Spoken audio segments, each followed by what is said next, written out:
Semaine 7, jour 3. Bonjour et bienvenue à notre série d'études méditatives Dieu au quotidien sur le chapitre 7 de la lettre de Paul aux Romains. Nous en sommes à notre 3e jour et nous allons nous concentrer sur les versets 7 à 15. Paul nous assure que nous sommes libérés de la loi, que nous sommes affranchis de la loi de l'Ancien Testament. Il nous explique ce que cela signifie pour nous, chrétiens, qui voulons grandir dans la foi. Mais Paul précise en même temps que cela ne veut pas du tout dire que nous devons ignorer la loi. En fait, nous devons aussi comprendre que la loi est bonne. La nature même de la loi est bonne. Tout ce qu'elle prescrit, tout son enseignement est bon. C'est ce que nous découvrons dans les versets 7 à 15 de notre chapitre aujourd'hui. La clé de ce passage se trouve au verset 14. Nous savons en effet que la loi est spirituelle, mais moi, je suis marqué par ma nature, vendu au péché. Revenons au début de ce passage et sur ce qu'il nous dit. Nous savons tout d'abord que la loi est spirituelle. Cela veut dire qu'elle est bonne. Le problème de notre rapport à la loi dans notre lutte contre le péché ne vient pas de la loi. Si nous essayons de minimiser l'importance de la loi, nous ne gagnerons jamais ce combat. Quelle relation la loi a-t-elle avec le péché ? Eh bien, ces versets nous le révèlent sans laisser de doute.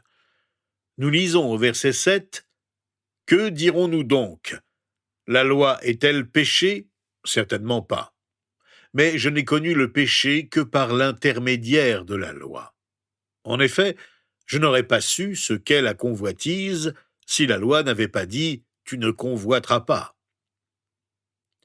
Si nous n'avions pas la loi, nous ne saurions pas ce qu'est le péché. La loi nous fait prendre conscience de son existence. Le fait que Dieu ait dit « voici ce qu'il ne faut pas faire » ou « voici ce qu'il faut faire » indique clairement que nous pouvons transgresser la loi qui révèle le péché. En guise d'illustration, Paul a choisi un péché qui nous concerne tous, le péché de convoitise.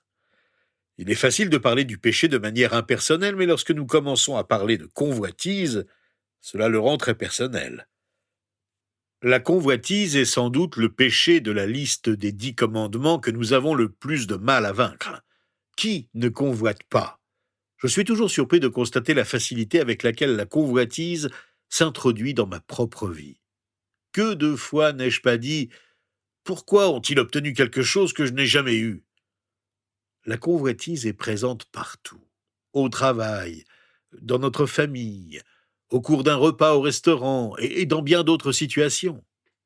Avouons-le, lorsque par exemple nous apprenons qu'un collègue vient d'être promu, ou que quelqu'un vient de recevoir un cadeau magnifique, ou quoi que ce soit d'autre, notre réaction intérieure immédiate n'est-elle pas « Ah, c'est formidable, mais pourquoi toi ? Pourquoi pas moi ?» Nous désirons ce qui appartient à l'autre et que nous ne pouvons pas avoir. En condamnant la convoitise, la loi révèle notre péché.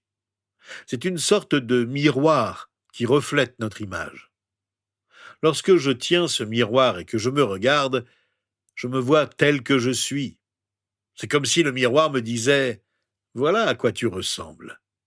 Voilà ce que tu es véritablement. » La loi révèle le péché. Elle nous en montre aussi sa réalité et sa laideur. Mais Paul ne s'arrête pas là. Non seulement, nous dit-il, non seulement la loi révèle le péché, mais la loi provoque le péché. Au verset 8, nous lisons « Saisissant l'occasion offerte par ce commandement, le péché a produit en moi toutes sortes de désirs. En effet, sans loi, le péché est mort. » Rappelons-nous que la loi est bonne. C'est le péché, le mal lui-même qui agit en moi. Il provoque en moi le désir de faire ce que je ne dois pas faire. Il suffit de recevoir l'ordre de ne pas faire quelque chose pour que nous soyons tentés de le faire. Et nous le constatons depuis notre jeune enfance. C'est bien en nous que les choses se passent. La loi n'est pas responsable de nos actions. Elle pointe du doigt les choses que nous ne devons pas faire. Elle nous avertit. Dans son livre Les Confessions, le grand théologien et philosophe chrétien Augustin revient sur une faute qu'il avait commise pendant son adolescence avant de se convertir. Il se souvient d'avoir volé des poires dans le champ d'un voisin avec ses camarades sans aucun sentiment de culpabilité. Et dit « J'ai cueilli le fruit tout simplement pour devenir un voleur. Le désir de voler a simplement été éveillé par l'interdiction de voler. Il n'aurait pas eu envie de cueillir de poires si quelqu'un ne lui avait pas dit qu'il ne faut pas voler de poires. Il n'était pas attiré par les poires, qui d'ailleurs n'étaient pas belles ni bonnes, mais il a été attiré par l'interdiction. Et il y a en chacun de nous cette voix qui dit « Je me demande combien de poires je peux cueillir sans être vu. Je me demande si je peux m'en sortir sans me faire attraper. » Le risque pris est excitant, mais la peur nous envahit en même temps. La grâce nous délivre de cette peur et du plaisir que l'on prend à mal agir. Nous n'avons pas à passer le reste de notre vie à regarder par-dessus nos épaules en nous demandant qui pourrait nous attraper, en pensant que c'est excitant. La Bible nous dit que sans la loi, le péché est mort. Qu'est-ce que cela signifie? Est-ce que cela veut dire que le péché n'existerait pas s'il n'y avait pas de loi? Eh bien, si c'était vrai, mieux vaudrait tout simplement ne pas avoir de loi. En fait, ce n'est pas du tout ce que cela veut dire. Voyez-vous, dans le jardin d'Éden, nous sommes tombés, nous avons péché. Et ce péché a souillé toute la race humaine, de sorte que nous étions tous perdus, nous étions tous séparés de Dieu. La loi confirme que nous sommes tous tombés, que nous sommes tous tentés de pécher. Nous découvrons que nous sommes perdus, que nous sommes séparés d'avec Dieu. Mais le Nouveau Testament nous assure qu'en Jésus-Christ, nous sommes sauvés. Il existe un parallèle très fort entre notre passage et le récit de la création dans Genèse 2 et 3. Et nous pouvons tous constater ce parallèle dans nos propres vies. D'une certaine manière, la loi provoque en nous l'envie de pécher. Dieu dit « Ne mangez pas de cet arbre ». Mais Adam et Ève ont mangé de cet arbre. La Bible dit « Ne convoitez pas », mais nous convoitons. La loi provoque le péché avec les conséquences tragiques dont Paul nous parle au verset 9 à 14 de notre chapitre. Pour ma part, sans la loi, je vivais autrefois. Mais quand le commandement est venu, le péché a repris vie, et moi je suis mort. Il s'est trouvé que le commandement qui devait conduire à la vie m'a conduit à la mort. En effet, le péché, saisissant l'occasion offerte par le commandement, m'a trompé, et par lui m'a donné la mort. Ainsi donc, la loi est sainte, et le commandement est saint, juste et bon. Ce qui est bon est-il donc devenu synonyme de mort pour moi? Certainement pas. Au contraire, c'est la faute du péché. Il s'est manifesté comme péché en me donnant la mort par ce qui est bon. Et ainsi, par l'intermédiaire du commandement, il montre son caractère extrêmement mauvais. On comprend mieux maintenant le verset 14 que nous avons lu plus tôt. Nous savons en effet que la loi est spirituelle, mais moi je suis marqué par ma nature vendue au péché. Nous voyons à quel point le péché est mauvais. Le problème auquel nous nous confrontons n'est pas la loi, mais bien le péché qui affecte mon penchant naturel à faire ce que je veux au lieu de faire ce que Dieu veut.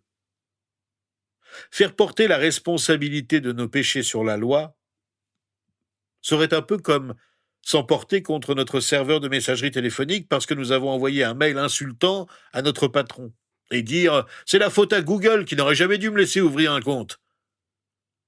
La loi est bonne, mais elle produit la mort. En fait, le problème n'est pas la loi, mais bien nous. Le péché est horriblement détestable. Et comme le dit bien le pasteur Stuart Briscoe, un des plus grands besoins de l'humanité entière est sans doute de reconnaître que le péché est vraiment mauvais. Le problème que nous rencontrons avec la loi, c'est que bien qu'elle soit bonne et parfaite, elle n'est pas du tout capable de nous rendre bons. La loi est sainte, mais elle n'a pas le pouvoir de nous rendre saints. La loi est juste, mais elle n'a pas le pouvoir de nous rendre justes. La loi est spirituelle, mais elle n'a pas le pouvoir de nous rendre spirituellement vivants. On pourrait comparer la loi à une carte routière. Une carte nous montre comment nous rendre à la bonne destination, mais ne peut pas nous y conduire, et nous ne pouvons y parvenir par nos propres moyens. Il nous faut un véhicule, sans lequel la carte n'est d'aucune utilité.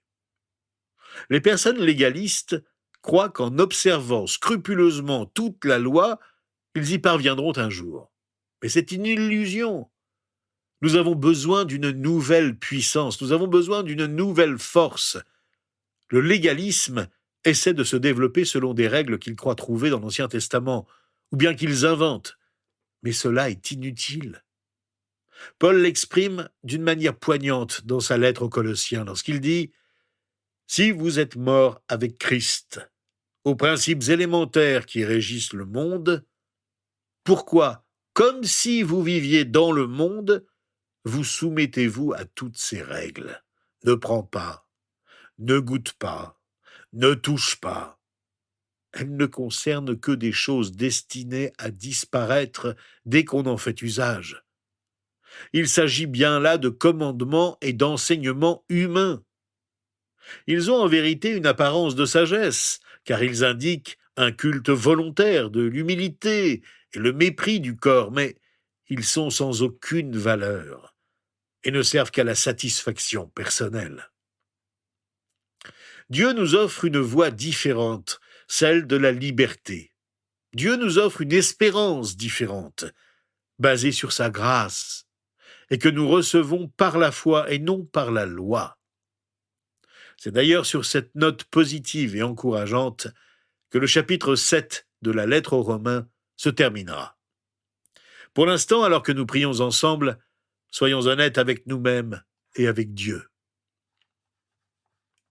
Voyons-nous comme nous sommes devant le miroir de la loi et prions un moment en disant à Dieu « Seigneur, tu sais que je suis naturellement tenté de transgresser les règles que je dois suivre. Mais je veux résister au mal, repousser les tentations pour ne jamais céder à la convoitise. Je n'y arriverai jamais par mes propres efforts. Je n'y arriverai jamais en croyant que c'est en observant les règles de la loi ou celles que les légalistes inventent. Mais je te remercie pour ta grâce qui m'accompagne pour que mon espérance augmente, ma foi s'affermisse et mon amour pour toi s'approfondisse. Au nom de Jésus, je te prie. Amen. Demain, nous allons nous concentrer sur ce que la Bible a à dire sur nous dans Romains 7, versets 15 à 20.